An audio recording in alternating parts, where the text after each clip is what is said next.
Yummy na po.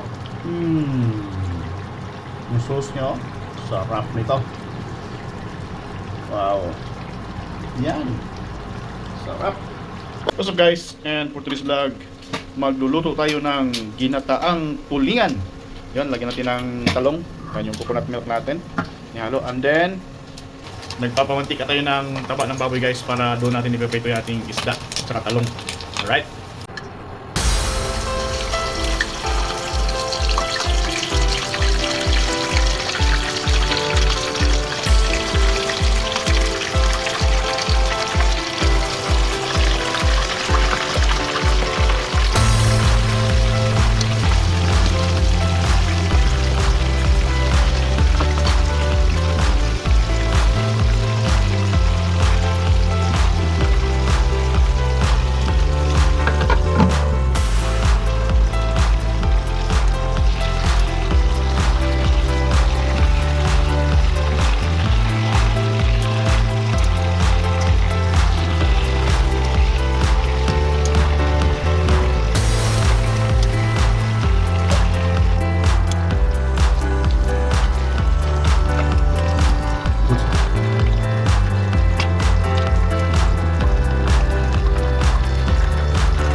So yan guys, prepare na po yung ating lulutuing ginataang tulingan.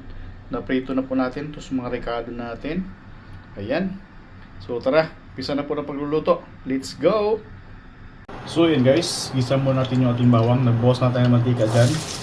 Yan yung pinagprituhan natin ng ating isda at saka talong. Yan, gisa muna natin to. Para mas maganda. Lalabas yung aroma ng ricado natin. Then, golden brown na yung bawang natin. Kawin natin yung ating sibuyas. At luya.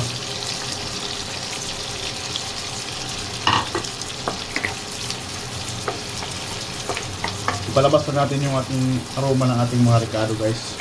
Ayan. Saglit lang to, seconds lang. Ayan, dahil lumabas na yung aroma ng ating ricado, ihalo natin yung ating isda, tulingan. Niritong tulingan. Okay. Ayun. Ayan guys, oh. Gawin lang natin para sakto. Yun, hindi na siya isa. Ayan. Pwede na yan. Then, halo tayo ng tuyo.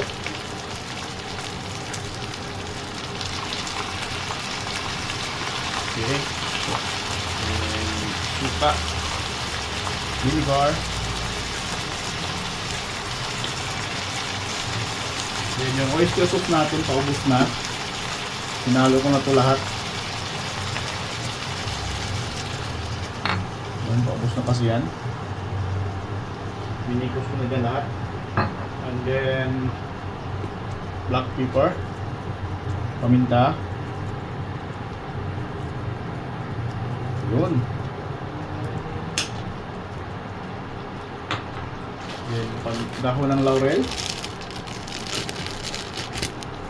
para may lasa. Mabango yung ating ayan. Alis lang natin. Alright. Tapos takpan lang natin ito guys.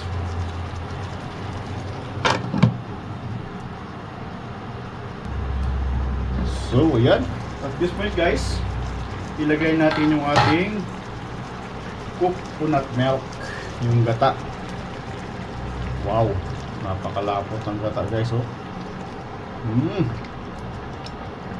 Yun.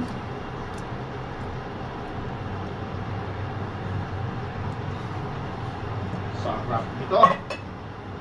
And then mikos lang natin, lublob natin yung ibang hindi part na lublob.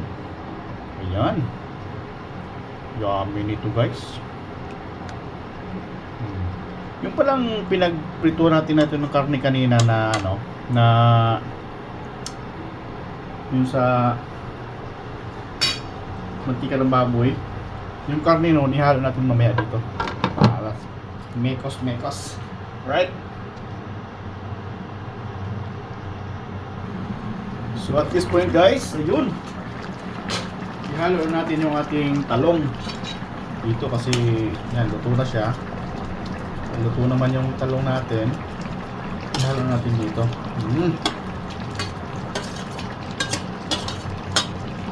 Wow. Talong. Yun, no?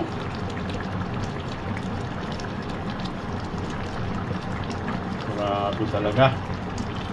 Tapos, yung taba-taba ng baboy kanina na pinagprituhan natin, ihalo natin to. Wala naman itong silbi. Try lang natin. Experiment tayo ng ganito may taba.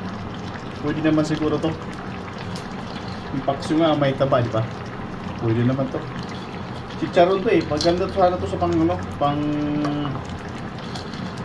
para sa munggo. Pero gusto ko ihalo dito. Yun. Yan guys. Experiment tayo. Then yung ating sili. Yun, pagpaganda. Alright. Yan na po. Absorb pa man yan. Okay. Grabe na to. Overload. Wow. Hindi na makita yung ano natin. Isda.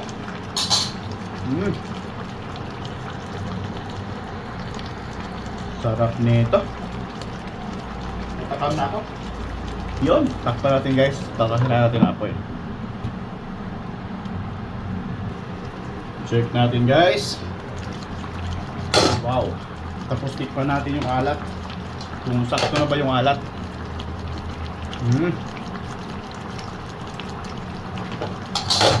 Lagyan tayo ng puting asin. Kunti lang.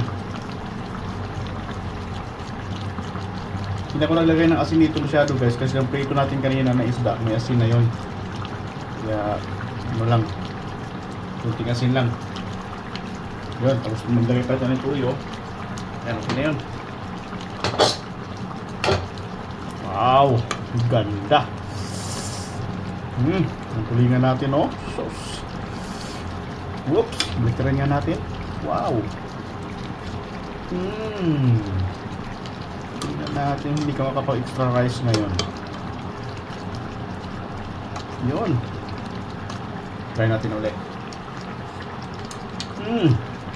Perfect. Na.